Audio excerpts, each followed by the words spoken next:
கைத்தாளர் விஷயங்கள் கர்த்தானா நம்மை துதிப்பேன். சேர்ந்து நம் சென்று பாருங்கள்.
சமூகத்தில் அறிக்கை செய்வோமா? புதியோடு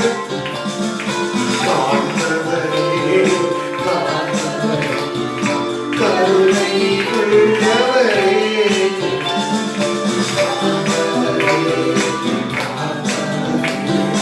கருணை உள்ளவரே, காலமெல்லாம் வழி நடத்தும், காலமெல்லாம் வழி நடத்தும்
அற்புதரே, எங்கள் அதிசயமானவரே, ஆலோசனை கர்த்தாவே, உண்மையை நாங்கள் நன்றி கொண்டோமா?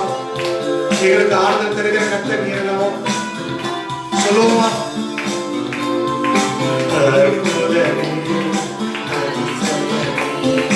ஆலோசனை கர்த்தரே,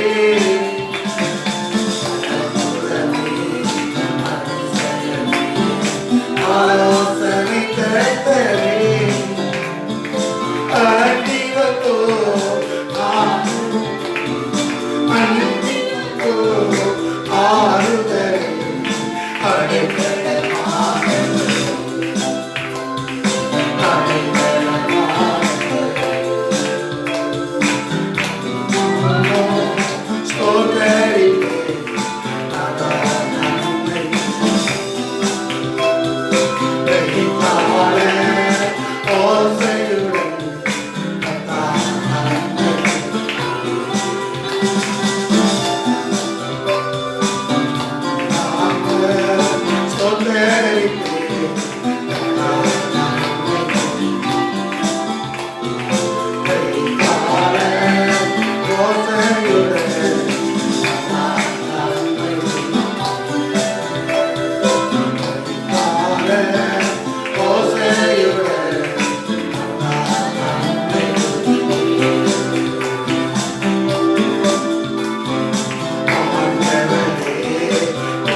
ஆலோசனை கர்த்தாவே, உம்மை எண்ணி ஒவ்வொரு காரணமே எங்கள் அடைக்கலமே, உடைய வசனத்திலே எங்கள் காரணம். அழைத்து அழைக்கும் கிருபை வரைக்கும்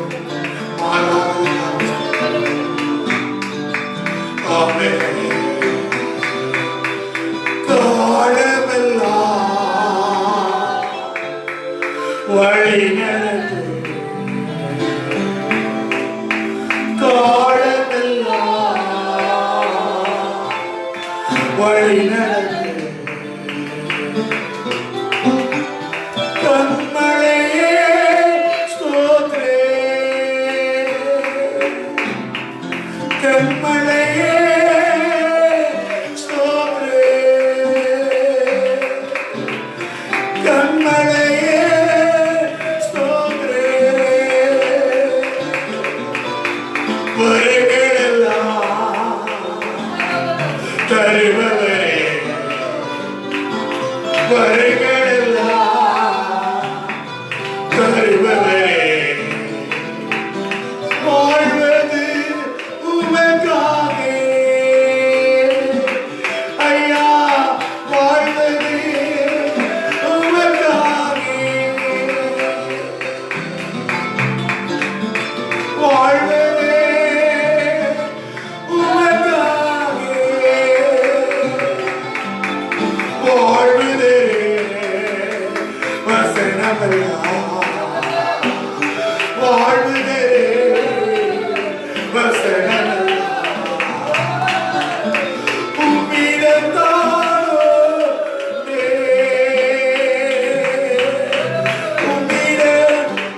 உம்மிடத்தானே,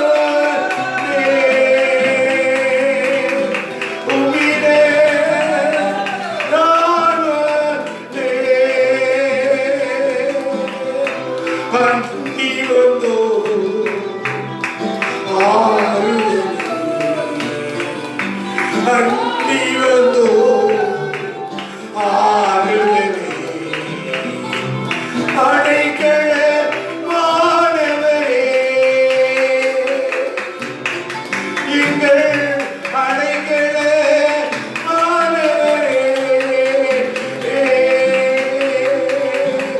உம் நாமம் ஸ்தோத்திரிப்பேன்,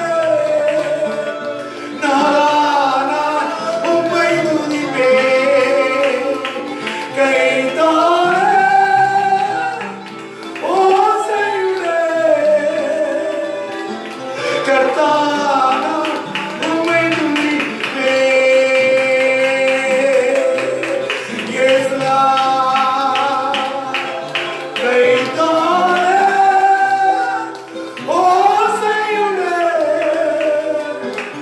கர்த்தான உம்மை துதிப்பேன்.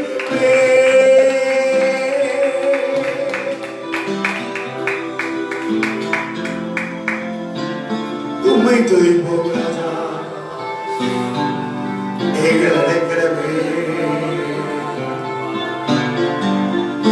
வாழ்வுதல் வசனத்தினால் எங்களுக்கு பலனும் சமாதானமும் ஜீவனையும் தந்திடத்திலே, அதற்கு ஸ்தோத்திரம்.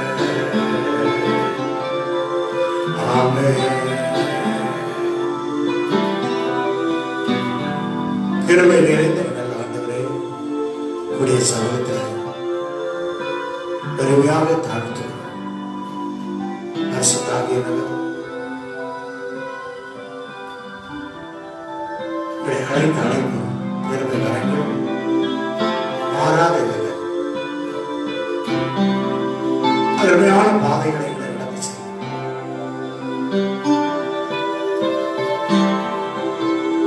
எங்களை நடத்தி செல்வதற்காக ஸ்தோத்திரம். தொடர்ந்து உடைய வேத வார்த்தையை கொண்டு எங்களுக்கு உயிர்ப்பிப்பீராக. இயேசுவின் நாமத்தில் பிதாவே. ஆமென்.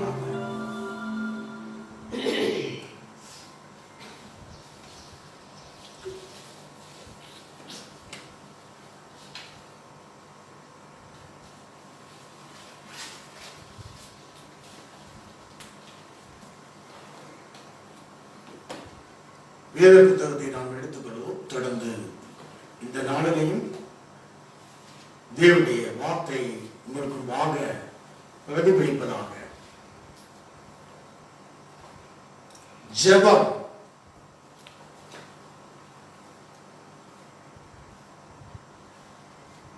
நடந்து கொண்டே இருக்கிறது உலகம் முழுவதும். ஜெபம்.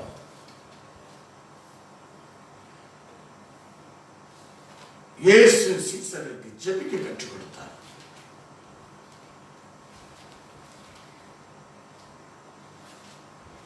எங்களுக்கு ஜெபம் பண்ண வேண்டிய விதமாவது என்று கேட்டார்.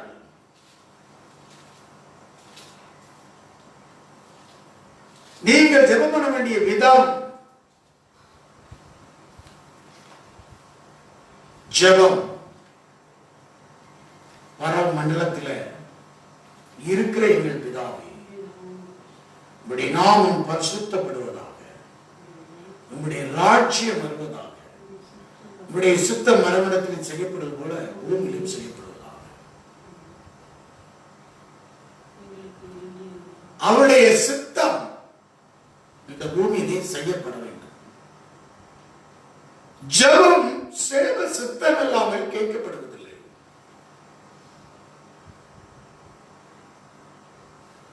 இயேசு ஜெபிக்க கற்றுக் கொடுக்கும் போது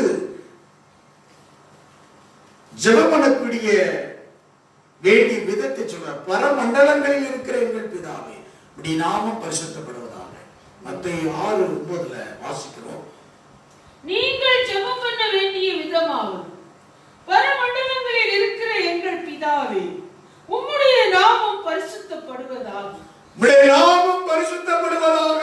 உம்முடைய ராஜ்யம் வருவதாக. அப்படியே நாமம் பரிசுத்த நாமம்.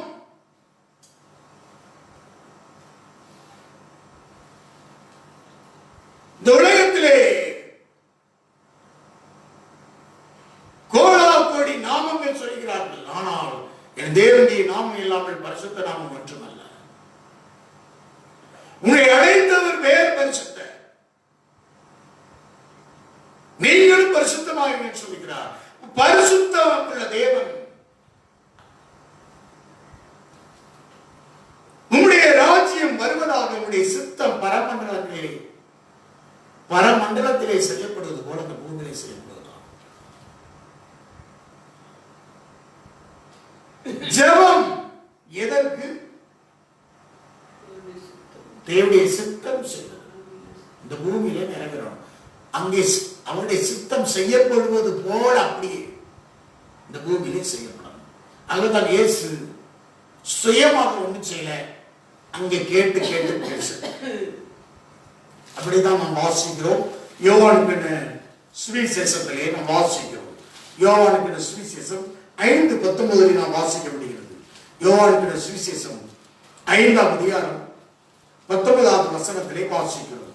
அப்பொழுது இயேசு அவர்களை நோக்கி, மெய்யாகவே நான் உங்களுக்கு சொல்கிறேன், பிதாவானவர் அங்கே அவருடைய சித்தத்தை செய்ய குமாரன் காண்கிறது எதுவோ அல்லாமல் அதை அன்றி வேறு ஒன்றையும் தாமாய் செய்ய மாட்டார். அவர் எவைகளை செய்கிறாரோ அவரை குமாரன் அந்தபடியே செய்கிறார். அவருடைய சித்தம் செய்யப்படுவது போல அந்த பூமியிலே செய்யப்படும். ஜெபம் அவருடைய சித்தத்தின்படி செய்யப்படுகிற ஜெபத்தை தான் அவர் கேட்கிறார். ஜெபத்திற்கு பல அடிக்கோள்களாக சொல்ல முடியும். விசுவாசத்தோடு ஜெபிக்க வேண்டும், தாழ்மையோடு ஜெபிக்க வேண்டும், முதலாவது பரிசுத்தத்தோடு ஜெபிக்க வேண்டும். ஆனால் அதற்கு மைய பொருள் சித்தம். All the prayer of the Bible இருக்கக்கூடிய ஒரு புத்தகத்தை ஹெல்பர்ட் லாக்கியர் இருக்கக்கூடிய ஒரு தேவ மனிதர் எழுதியிருக்கிறார். 650 ஜெபத்தை குறித்து, வேதத்தில் இருக்கிற 650 ஜெபத்தை குறித்து எழுதியிருக்கிறார். All the prayer of the Bible. Herbert Lockyer இருக்கக்கூடியவர் எழுதியிருக்கிறார். 650 ஜெபம். அதுல வேதத்தில் இருக்கக்கூடிய 650 தேவனுடைய தாசர்கள் ஜனங்கள் பண்ணின ஜெபத்தை குறித்து எழுதியிருக்கிறார். அதுல 450 ஜெபத்திற்கு தான் பதில் கிடைத்ததாக எழுதியிருக்கிறார். மீதி பதில் கிடைக்காதது காரணம் என்ன? 200 ஜெபத்துக்கு பதில் இல்லை. ஒரு ஜெபத்திற்கு ஏன் பதில் இல்லை?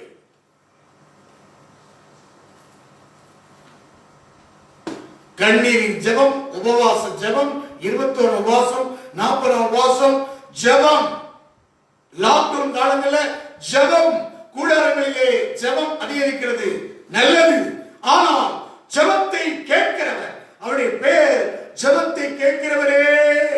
சங்கீதம் 65:1 வாசிக்கிறோம், ஜெபத்தை கேட்கிறவரே என்று பார்க்கிறோம். 2வது வசனம், ஜெபத்தை கேட்கிறவரே, அவருடைய பெயர் ஜெபத்தை கேட்கிறவர். நம்முடைய தேவனுடைய ஒரு பெயர் ஜெபத்தை கேட்கிறவர். ஜெபத்தை கேட்கிறவர்.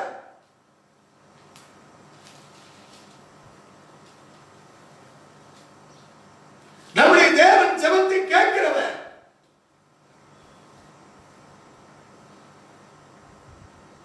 சந்தேகம் இல்லாமல் நீ கேட்கப்படும் போது அவர் தாரைங்கிறார், தாழ்த்தி கேட்கும் போது தாரைங்கிறார், விசுவாசத்தோடு கேட்கும் போது தாரைங்கிறார். ஜெபம். ஆனால்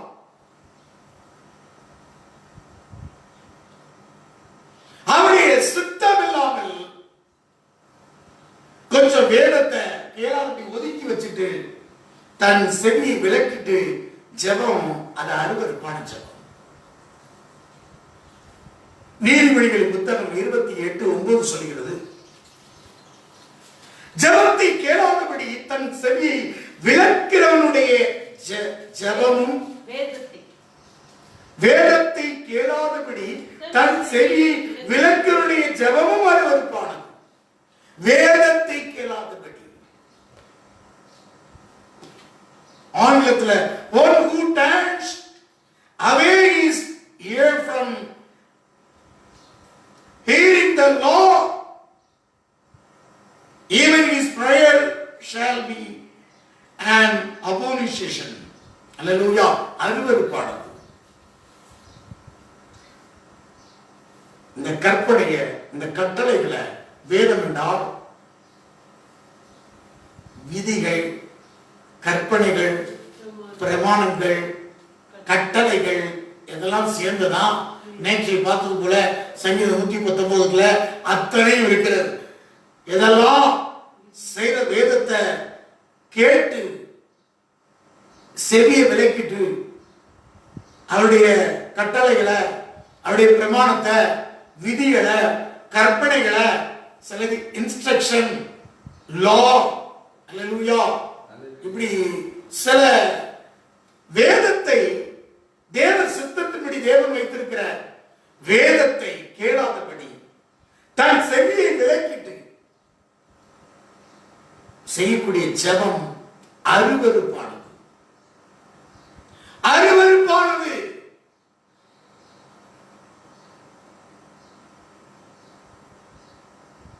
ஏன் ஆபிரகாமுடைய ஜெபத்தை கேட்டார்? ஏன் ஈசாக்குடைய ஜெபத்தை கேட்டார்? ஏன் யாக்கோபுடைய ஜெபத்தை கேட்டார்? அதுக்கு மூல காரணம் வேதத்தினுடைய கற்பனைகளை கேட்டார்கள். அதுதான் தேவனே சொல்கிறார். ஆதியாகம புத்தகத்துல ஆபிரகாமை குறித்து சாட்சி சொல்லும் போது, என் ஊழியக்காரனாம் ஆபிரகாமின் நிமித்தம் என்று பல தடவை ஈசாக்குக்கு சொல்றார். அவர் ஆதியாகம புத்தகம் 26-24 வாசிக்கலாம்.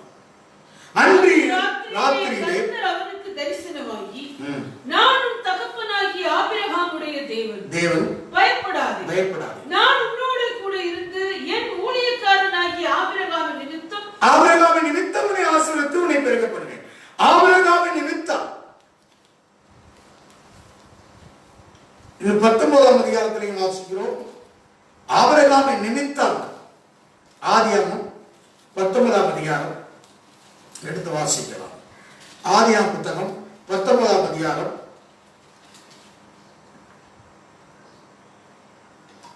ஆபிரகாமை நினைத்து 29வது வசனம். தேவன் அந்த சமபூமியின் பட்டணங்களை அழிக்கும் போது, தேவன் ஆபிரகாமை நினைத்து லோத்துக்கு இந்த பட்டணங்களை கவிழ்த்து போட அந்த அழிவில் இருந்தவனை தப்பிக்கொண்டு அனுப்புகிறார். ஆபிரகாமின் நிமித்தம் ஆபிரகாமுடைய ஜெபத்தை கேட்கிறதற்கு காரணம், அவன் வேதத்தை கேட்காதபடி செவியை, வேதத்தை கேளாதபடி செவியை விளக்கவில்லை. தேவன் ஆபிரகாமை குறித்து சாட்சி சொல்கிறார். ஆதியாகமம் புத்தகம் எடுத்து வாசிக்கலாம். ஆதியாகமம் 25:4 வாசிக்கிறோம். ஆபிரகாம் என் சொல்லுக்கு கீழ்ப்படிந்து 26:4 ஆபிரகாமின் சொல்லுக்கு கீழ்ப்படிந்து என் விதிகளையும் என் கற்பனைகளையும் என் நியமங்களையும் என் பிரமாணங்களையும் கைக்கொண்டபடியினாலே, கேளாதபடி இல்லை. நேற்றைய தினத்துல நாம் பார்த்தோம், கை கொள்ள வேண்டும் வேதத்தை. வேதத்தை நேற்று என்ன செய்தி கேட்டோம்? வேதத்தை நேசிக்கிறவர்களுக்கு மிகுந்த சமாதானம் உண்டு. வேதத்தை கை கொண்டு வேதத்தை கேளாதபடி ஜெபம் அல்ல.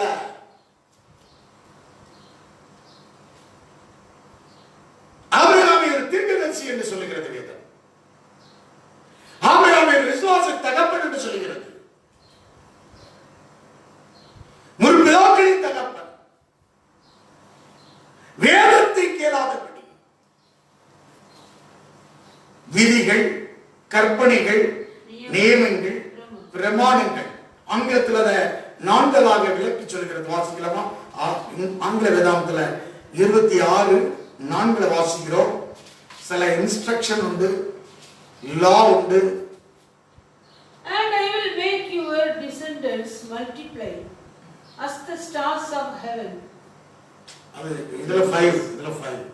Because Abraham obeyed my voice and kept my charge, kept my charge,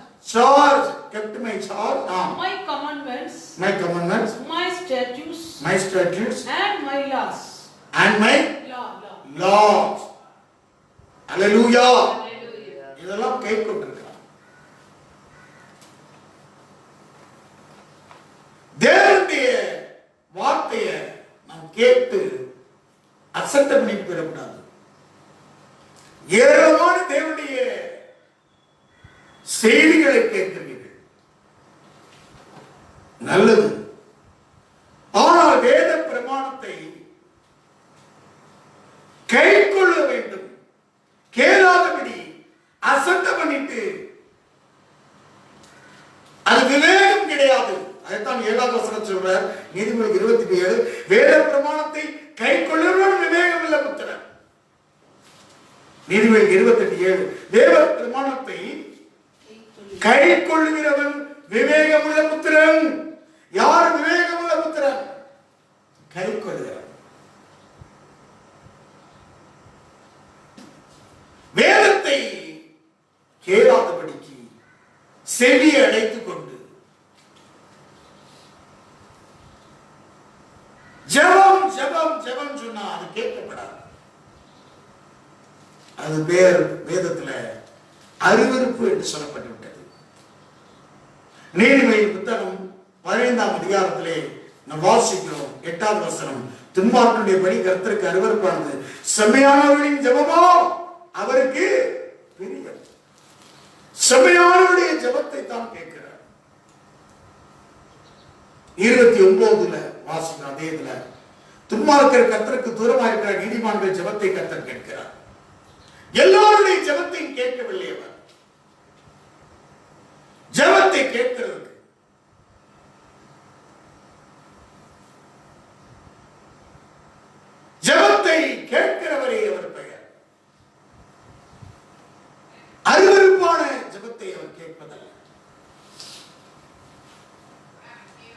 வேதத்தை விட்டு விலகிட்டு கேளாதபடி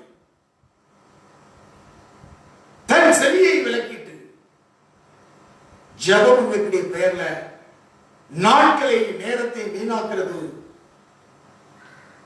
தவறு.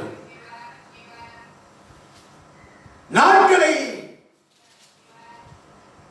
நேரங்களை வீணாக்க வேண்டாம். முதலாவது வேத பிரமாணத்திற்கு செவி கொடுக்க வேண்டும். கேளாதபடி கால அடைச்சிட்டு நாட்களை வீணாக்கி கொண்டிருக்கிற காலம் போதும். 40 வருஷமாக இஸ்ரவேல் ஜனங்கள் 40 நாள்ல போயிருக்கணும். அல்லேலூயா. நாட்களை வீணாக்கிட்டு செவியை விளக்கக்கூடாது. தேவ சித்தத்தை, வேத பிரமாணத்தை, எவ்வளவு வேத பிரமாணத்தை கேட்கிறோமோ அவ்வளவு நாம் கேட்க வேண்டும். கேட்கணும்னா என்ன சொன்ன அர்த்தம்? கை கொள்ள வேண்டும். விவேகம் உள்ள புத்தகம். ஆபிரகாம் விவேகம் உள்ளவர், விவேகி. வேத பிரமாணத்தை கை கொள்ற விவேகம் உள்ள புத்திரனாக இருக்க வேண்டும்.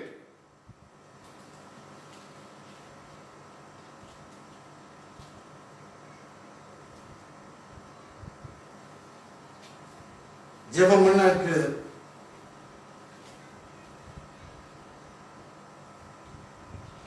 எல்லாரும் ஜெபம் பண்றதற்கு தேவனுடைய சமூகத்துல ஜெபம் பண்றதற்கு தகுதிப்பட வேண்டும்.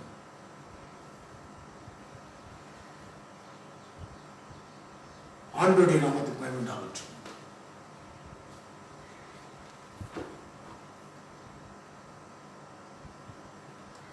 இஸ்ரவேலில் முதல் ராஜாவை குறித்து நான் பார்க்கிறோம். அவனுடைய ஜெபம் அருவருப்பாக்கப்பட்டது. அவனுடைய வேண்டுதல் அருவருப்பாக்கப்பட்டது. அவனுடைய சிங்காசனத்தில் இருந்து அவன் தள்ளப்பட்டான்.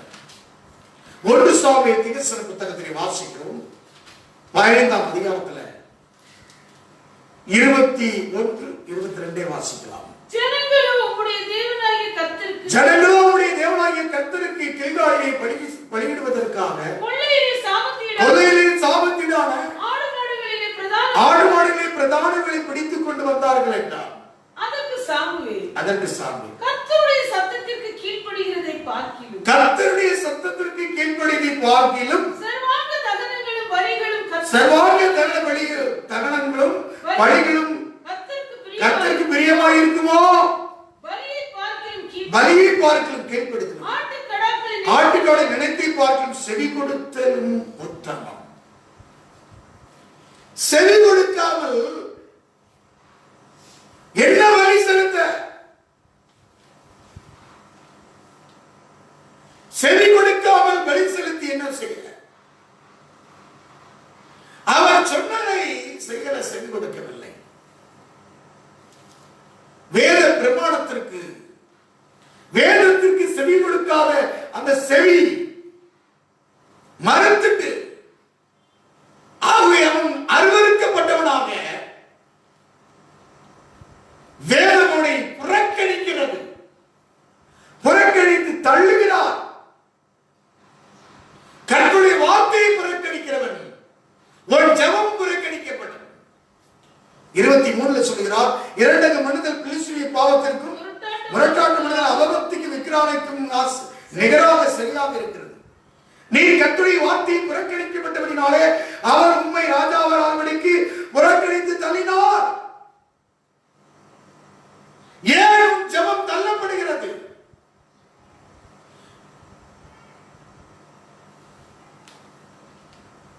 கர்த்தருடைய வார்த்தையை நீ புறக்கணித்து செவி கொடுக்காவிட்டால் உன் ஜெபத்தை அவர் தள்ளுகிறார்.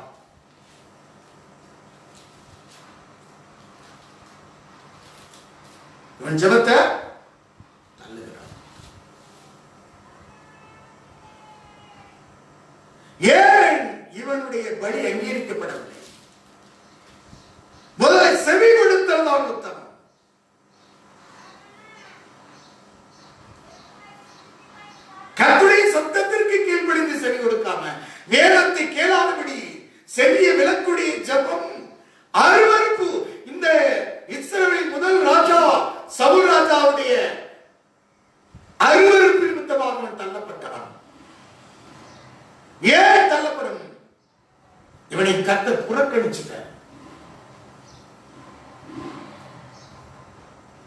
வேதம் சொல்லுது 3ஆம் வசனத்திலே, இப்போது நீ போய் அமலேக்கை மடங்கடித்து அவனுக்கு உண்டான எல்லாவற்றையும் சங்கரித்து அவன் மேல் இரக்கம் வைக்காமல் புருஷரையும் ஸ்திரீகளையும் பிள்ளைகளையும் குழந்தைகளையும் மாடுகளையும் ஆடுகளையும் ஒட்டங்களையும் கழுதைகளையும் கொண்டு போட கிடவா என்கிறார் என்று சொன்னான். இரக்கம் வைக்காமல். வேதத்துடைய பிரமாணம் இது என்ன? வேதத்துடைய பிரமாணம். வேத பிரமாணத்துக்கு செவி கொடுக்கணும். தேவன் நினைவூட்டினது எதர? வேதத்தின் பிரமாணத்தை. உபாகமம் 25:17 இருந்து வாசிக்கிறோம். உபாகமம் 25:17. எகிப்திலிருந்து புறப்பட்டு வருகிற வழியிலே அமலேக்கு தேவனுக்கு பயப்படாமல் உனக்கு எதிராக வந்து இழைத்து விடாய்த்திருக்கிறீர்கள், பின் வருகிற உன் பாளையத்தில் உள்ள பலவீனரை எல்லாம் வெட்டினான் என்பதை நினைத்து உன் தேவனாய கர்த்தரை சுதந்திரித்துக் கொள்ள உனக்கு கொடுக்கும் தேசத்தின் சுற்றுப்புறத்தாராகி உன்னுடைய சத்துருக்களை எல்லாம் உன் தேவனாய கர்த்தர் விலக்கி உன்னை இளைப்பார் பண்ணும்போது நீ அமலேக்கின் பேரை வானத்தின் கீழ் இராதபடிக்கு அழிய பண்ண கடவாய். இதை மறக்க வேண்டாம். வேத பிரமாணத்திலே சொல்லப்பட்டிருக்கிறது. இதை தேவன் நினைவூட்டுகிறார் தீர்க்கதரிசி மூலமாக. ராஜாவானால் ஒன்லி வேத பிரமாணத்தை ஒரு பிரதியை எடுத்து வை. அப்படி நீ மறந்தாலும் ஒன்னு வேதத்தை நீ வாசி. வேத புத்தகங்கள்லாம் வேதத்தை வாங்கு, வேதத்தை நீ வாசி. உனக்கு அது புரியவில்லாவிட்டால் பரிசுத்தாவியானவர் உனக்கு சுட்டி காண்பிப்பார். ஏவி அதைத்தான் இந்த தீர்க்கதரிசி மூலமாக சவுல் ராஜாவுக்கு சுட்டி காண்பிக்கிறார். அமலேக்கியரை இறக்க வைக்காமல் நீ இறக்க வைக்காம முற்றிலும் அழி. ஏன்? எண்ணாம் 24:20 சொல்லப்பட்டது. எண்ணாம் 24:20. எண்ணாம் புத்தகம் 24:20. மேலும் அவன் அமலேக்கை பார்த்து தன் வாக்கியத்தை எடுத்துரைத்து அமலேக்கு முந்தி எழும்பினவன். அமலேக்கு முந்தி எழும்பினவன். ஆனாலும் அவன் முடிவிலே முற்றிலும் நாசமாவான் என்றார். அமலேக்கு முந்தி எழும்பின சத்துரு. நமக்கு முந்தி எழும்பின சத்துரு. அல்லேலூயா. நமக்கு முந்தி உள்ள ஒரு சத்துரு, முந்தி எழும்பின சத்துரு இருக்கிறது. நீங்கள் என்னை தெரிந்து கொள்ள நான் உன்னை தெரிந்து கொண்டேன். முந்தி எழும்பின உங்க ஜீவியத்துக்கு விரோதமாக, உங்களுடைய தேவ சுபாவத்துக்கு விரோதமாக முந்தி எழும்பின ஒரு சத்துரு. அந்த சத்துரு அழி. வேத பிரமாணத்தை செவி கொடு. ஏற்கனவே முந்தி எழும்பி இருக்கிறது ஒரு சத்துரு. நாம் அவருக்கு துரோகிகளாக பாவிகளாக இருந்தோம், சத்துருக்களாக இருந்தோம் என்று வேதம் சொல்கிறது. ரோமர்கள் நிருபம் 10:5 வாசிக்கிறோம்.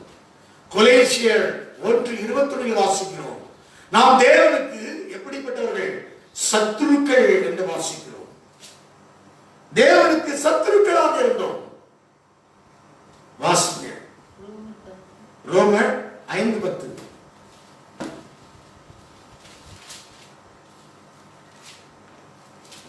நாம் தேவனுக்கு சத்துருக்களாக இருக்கையில் அவர் குமாரன் மூலமாக நமக்கு ஒப்புரவாக்கி இருக்கிறார். கொலேசியர் 1:21. முன்னே அந்நியராய் துர்க்கிரிகளை மனதிலே சத்துருக்களாய் நாம் முன்னே மனதிலே சத்துருக்கள். அப்ப முன்னே அதான் அங்க எண்ணாமத்துல வாசிக்கிறோம். எண்ணாம் 24:20 வாசித்தோம். எண்ணாம் 24:20 அமலேக்கு முந்தி எழும்பினவன் முற்றிலும் அழிக்கப்பட வேண்டும். முந்தி எழுந்தவன். நமக்கே முந்தி ஒரு சுவாபம் இருக்கிறது, ஜென்ம சுவாபம். அதைத்தான் தேவன் சுட்டி காண்பிக்கிறார் வேத பிரமாணத்தை கண்டு. முந்தி எழுப்பினவன் அவன் முற்றிலும் நாசமாக வேண்டும். முற்றிலும் நாசமாக சொல்லுகிறார். அதுதான் இறக்க வைக்காம முற்றிலும் முற்றிலும் நாசமாக்கு அப்படின்னு சொல்லுகிறார். உன்னுடைய ஜீவியத்துல சில ஜென்ம பிறப்பின் சுவாபம், அந்த ஜென்ம சுவாபம் அதை நாசமாக்குறதுக்கு கரையும் திரையும் எடுக்கிறது தான் இயேசு தன்னை நாசமா ஒப்பு கொடுத்தார். இந்த அவருடைய தன்னை ஒப்பு கொடுத்தது எதற்காக? முந்தி எழுப்பி இருக்கிற நம்முடைய ஜென்ம சுவாபம், பிறப்பின் சுவாபம் நமக்கு மாற்றப்பட வேண்டும். அப்படி வேத பிரமாணத்துக்கு நாம் செவி கொடுக்கு, வேத பிரமாணத்தை கை கொண்டு வேத பிரமாணத்தை செவி விலக்கிட்டு இப்படிலாம் முடியாது கடினமான பதில் சொன்னா ஒரு ஜெபமும் அதுக்கு அருவருப்பாக இருக்கிறது. இவர் கேட்காம இந்த ராஜா முதல் தரத்தையும் இரண்டாம் தரத்தையும் பிடித்து வைத்துட்டான். அழித்து போட மனதில்லை, தப்ப வைத்தான். சில முந்தி எழும்பின நம்முடைய சுவாபத்தை தப்ப வைத்திருக்கிறோம். ஜென்ம சுவாபம், பிறப்பின் சுவாபத்தை நம்முடைய ஜீவியத்துக்கு தப்ப வைத்திருக்கிறோம். அற்பமானதை ஏதோ முடிந்ததை நாம் அற்பமானதை உதவாததை வஸ்துக்களை அழித்து போட்டான். முந்தி எழுந்ததை முற்றிலும் நாசமாக்காம மேலோட்டமாக ஏதோ நான் அழிச்சிட்டேன். இது பேருதான் வேத பிரமாணத்தை கேளாதபடி தன் செவியை விளக்கினுடைய ஜெபம் அருவருப்பானது. புறக்கணிக்கப்பட்டவனாக மாறினான். புறக்கணிக்கப்படுகிறதுக்கு காரணம் என்ன? வேத பிரமாணத்தை கேளாதபடி செவியை விளக்கினான் சவுல் ராஜா. முந்தி எழுப்பின அந்த சத்துருவை முற்றிலும் நாசமாக்க சொன்னார் தீர்க்கதரிசி மூலமாக தேவன். ஆனால் அவன் அதை செய்யல, சமாளிச்சு பேசலாம். தீர்க்கதரிசி மறுபடியும் ராம் முழுவதும் நொந்து ஜோபனி வராரு. ஏன்னா தேவன் மனஸ்தாபப்பட்டுட்டார். தேவன் சொல்கிறார், கர்த்தருடைய வார்த்தை சாமுவேலுக்கு உண்டாகி அவர் சொன்னது, நான் சவுலை ராஜாவாக்குறது எனக்கு மனஸ்தாபமா இருக்கிறது என்று 11ஆம் வசனத்தில் சொல்கிறார். அவன் என்னை விட்டு திரும்பி என் வார்த்தைகளை நிறைவேற்றாமல் போனான் என்றால் என் வார்த்தையை நிறைவேற்றாமல் போனான். வேத வசனத்திற்கு செவி கொடுக்கவில்லை, வேத பிரமாணத்திற்கு செவி கொடுக்கவில்லை. அவன் அருவருப்பானவன். அப்பொழுது சாமுவேல் மனம் நொந்து ராம் முழுவதும் கர்த்தரை நோக்கி கூப்பிடுறான். தீர்க்கதரிசி அவருடைய இருதயத்தை கொண்டவன், மனம் நொந்து போயிருக்கிறவன், சன்னத்திற்காக பழுது நிற்கிறவன். அதிகாரமே சவுல் அவனை சந்திக்க போறான். அதுக்கப்புறம் வர சம்பவம் எல்லாம் அவன் சமாளிச்சு பேசலாம். அல்லேலூயா.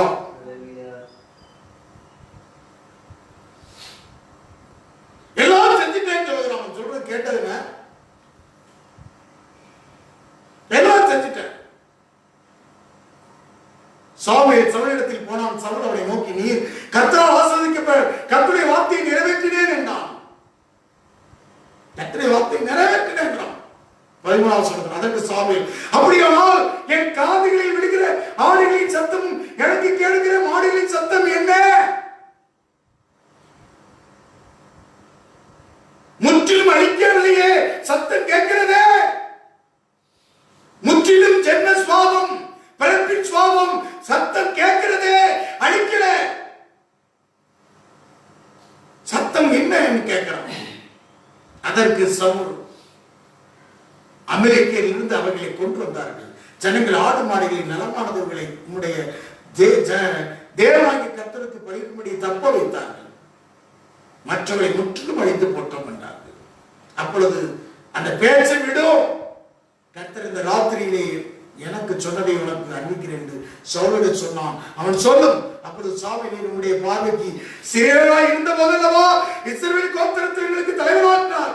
கர்த்தர் இஸ்ரவேல் ராஜாவா விஷயம் பண்ணி வைத்தாரே. கர்த்தர், நீ போய் அமலேக்கியாக அந்த பாதைகளை சங்கரித்தவரை நிர்மூலமாக்கி தீர் மட்டும் அவருக்கு யுத்தம் பண்ணி என்று சொன்னதை உமக்கு வழியா அனுப்பினார். இப்படிக்கு நீ கட்டுரை சொல்ல கேளாமல் கொள்ளுமை பலந்து கட்டுரை பார்வைக்கு கொள்ளாமனை செய்து என்ன சுவாமியை நோக்கி நான் கட்டுரை சொல்ல கேட்டு கத்தனை அனுப்பின வழியாக போது அமலேக்கு ராஜாக்கு ஆகாக்கி கொண்டு வந்து அமலேக்கிற சங்காரம் பண்ண ஜனங்களோ தேவனாய் கர்த்தருக்கு கேட்கிறார். கொள்ளையிலே சாபத்தீடாகும் ஆடு மாடுகளின் பிரதானங்களை பிடித்துக் கொண்டு வந்தார்கள். சாக்கு போக்கானது. நீ ராஜா, உன்னுடைய அதிகாரத்தின் கீழ் இருக்கிறது பிடிகள். உனக்கு சொன்னது வேத பிரமாணத்துக்கு செவி கொடுக்க வேண்டும். சாக்கு போக்கு சொல்லி சமாளிக்க பார்த்தான். ஆனால் வேதம் அவனை புறக்கணித்திருக்கிறது. இஸ்ரவேலுடைய ராஜா முதல் ராஜாவை புறக்கணித்து விட்டது. ஏன் நம்முடைய ஜெபம் கேட்கப்படவில்லை? ஏன் நம்முடைய ஜெபம் புறக்கணிக்கப்படுகிறது? முதல்ல எவ்வளவு நாம் வேத பிரமாணத்தை கேட்கிறோமோ அவ்வளவுக்கு நாம் செவி கொடுக்கணும். தள்ளிடக்கூடாது, செவி விளக்கிவிடக்கூடாது. அப்படிப்பட்ட இவருடைய ஜெபத்தில் அருவருப்போட ஜெபத்தை நாம் செய்யக்கூடாது.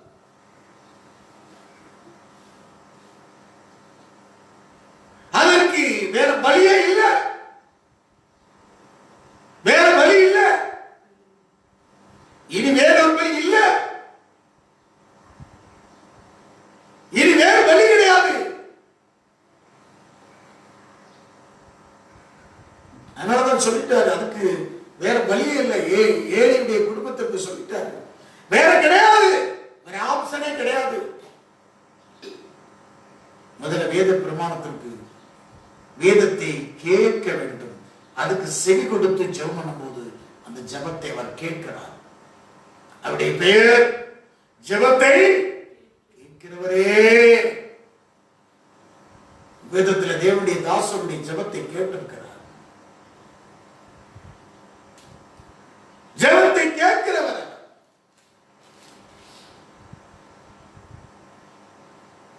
ரொம்ப முக்கியம்.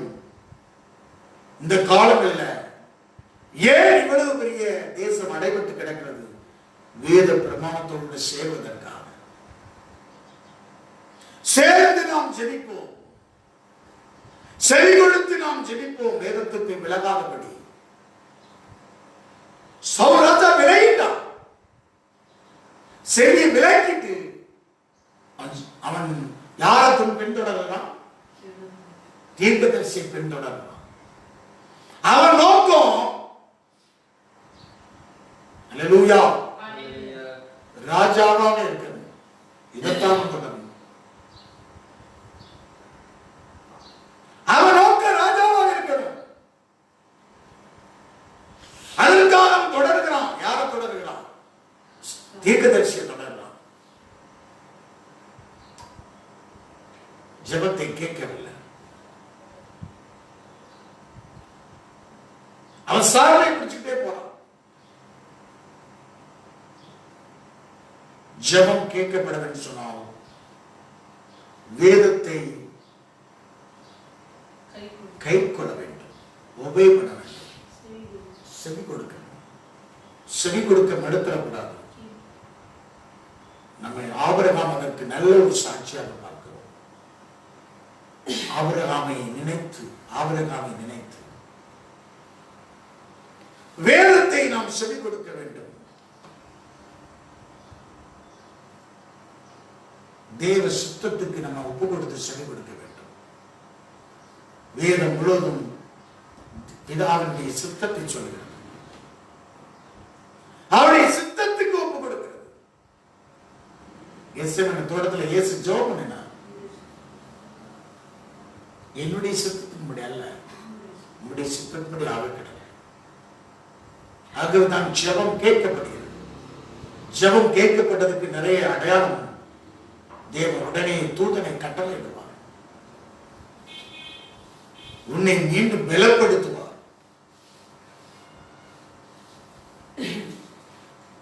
இயேசுவை பலப்படுத்தினார். அதுக்கப்புறமாக அவர் அவர் செய்யக்கூடிய தேவ சித்தத்தை செய்து முடிக்க அவருக்கு பலத்தை தந்தார்.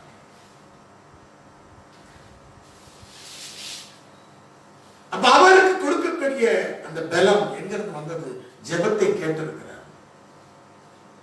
கோரமான சிலுவையும் பாடுகள் மரணம் அதெல்லாம் சகிக்கிறதற்கு இயேசுடைய ஜெபம் கேட்கப்பட்டது. எப்பவுமே அவர் போய் ஜெபம் பண்ண போகிறார். வழக்கமாகவே அவர் ஜெபம் பண்ண போகிறார். இது அப்படித்தான் சொல்லப்பட்டிருக்கிறது. அல்லேலூயா. கெத்செமனேல போய் எப்போது அவர் ஜெபம் பண்ண தான் போறார். யோவான்ல சொல்லப்பட்டிருக்கிறது. ஜெபம் பண்ணும்படியாக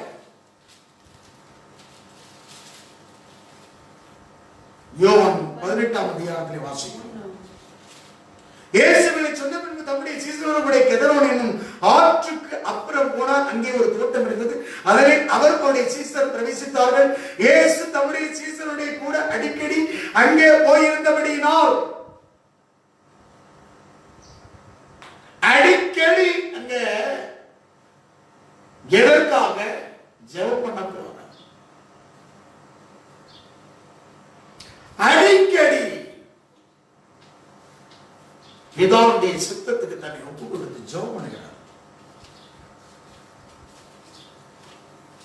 ஊழியங்கிறது அப்படியே சுற்றிட்டு போயிட்டே இருக்கல. அவருடைய சித்தத்தின்படி தன்னை ஒப்பு கொடுக்கிறார்.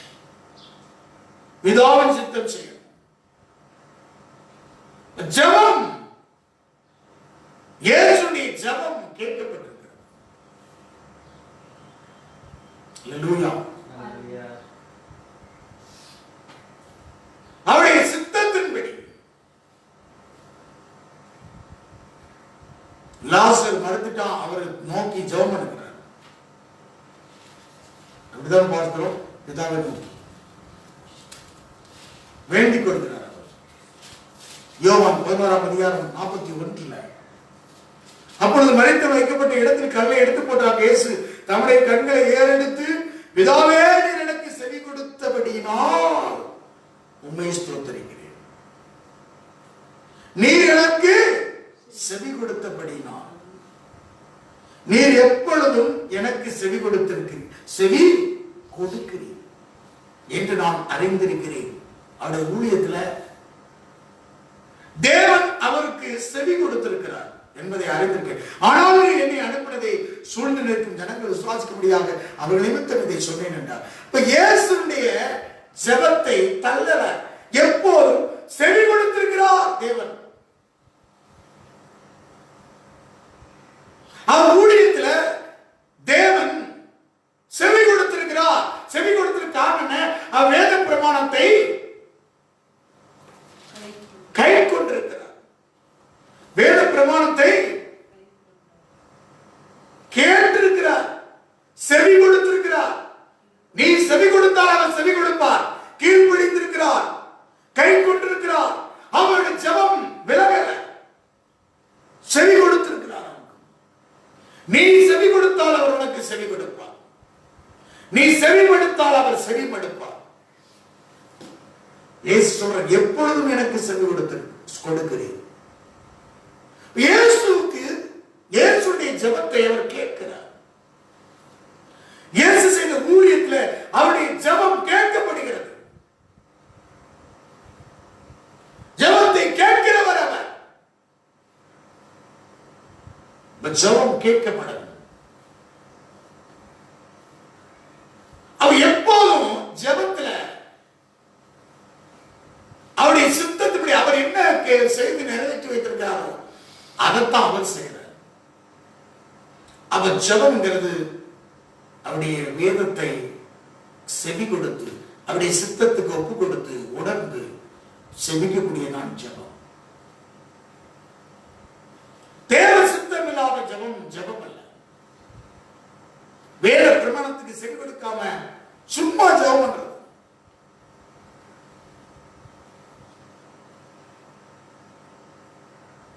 வேத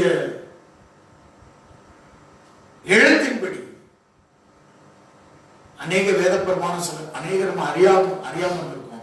அப்பவும் சில தேவ சித்தத்தின்படி ஜெபம் பண்ணி இருக்கிறோம். சில நேரம் நம்ம முன்னால தேவ சித்தத்தை என்னன்னு வேத பிரமாணம் தெரியாமையே ஜெபம் பண்ணியிருப்போம். அது தேவ சித்தமாகும். சில விஷயங்கள் தேவ சித்தத்தை தெரியாமே ஜெபம் பண்ணியிருப்போம். இது ரெண்டுமே நடந்திருக்கு. வேத பிரமாணம் வேதத்துல இருக்குது, கற்பனைகள். ஆனா நம்ம அந்த சித்தத்தின்படி ஜெபம் பண்ணியிருப்போம்.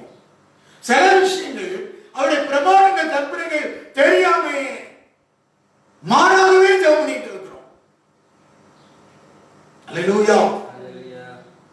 வேதத்தை நிச்சயமாக நாம் அறிந்து அதற்கு செவி கொடுக்க வேண்டும். அந்த ஜெபத்தை அவர் அருவருக்க மாட்டார். இயேசுடைய ஜெபத்தை அவருக்கு செவி கொடுத்தவர். நம்முடைய ஜெபத்திற்கும் அவர் செவி கொடுக்கிறவராகவே இருக்கிறார். ஒரு தேவனுடைய சமூகத்தில்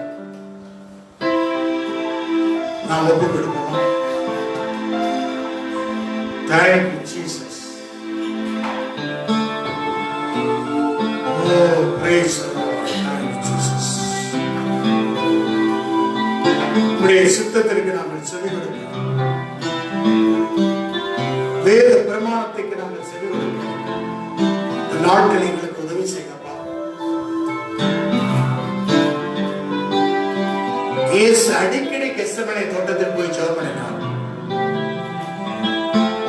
அவருடைய சித்தத்துக்கு தன்னை ஒப்பு கொடுத்து,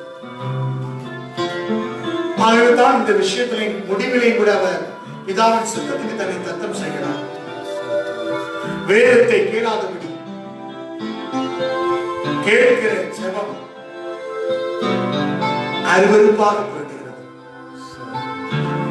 உம்முடைய கற்பனையின்படி, உம்முடைய பிரமாணத்தின்படி, உம்முடைய விதியின்படி, உம்முடைய கட்டளையின்படி வேதத்தை நாங்கள் கேட்டு கை கொண்டு நாங்கள் கேட்போம். அப்பா, ஜெபத்துல எங்கள் ஜெபம் தள்ளப்படாது, அருவருப்பாக அநேக விஷயங்கள்ல. ஓ, தேங்க் யூ லார்ட். தேவன் எங்கள் வேதத்தை கொண்டு உணர்த்தி இருக்கிறார். ஆனால் அந்த வேத பிரமாணத்துக்கு செவி கொடுக்கல. சவுல் ராஜா செவி கொடுக்கல. ஓ, முந்தின சத்துரு இருக்கிறார், முற்றிலும் அழிக்க வேண்டுமே. கர்த்தருடைய சமூகத்தில் நாங்கள் அர்ப்பணிக்கிறோம். பரிசுத்த ஆவியானவரோடு இந்த நாளை இடைப்பட்டு thank you Lord. Yes, Jesus. Thank you Lord.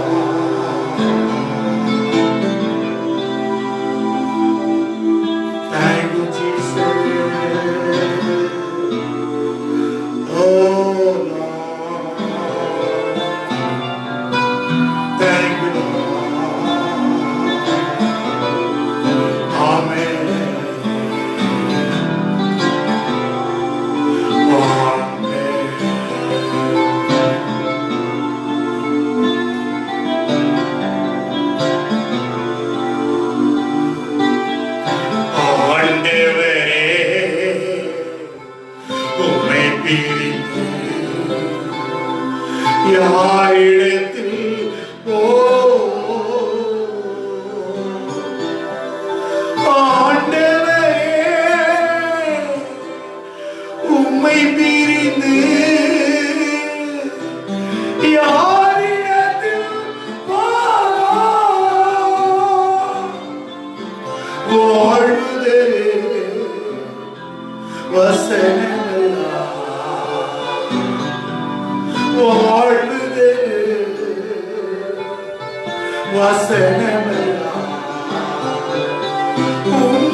கர்த்தா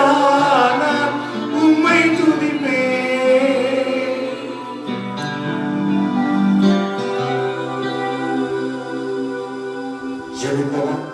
துதிக்கிறோம், ஸ்தோத்திரிக்கிறோம் கர்த்தாவே.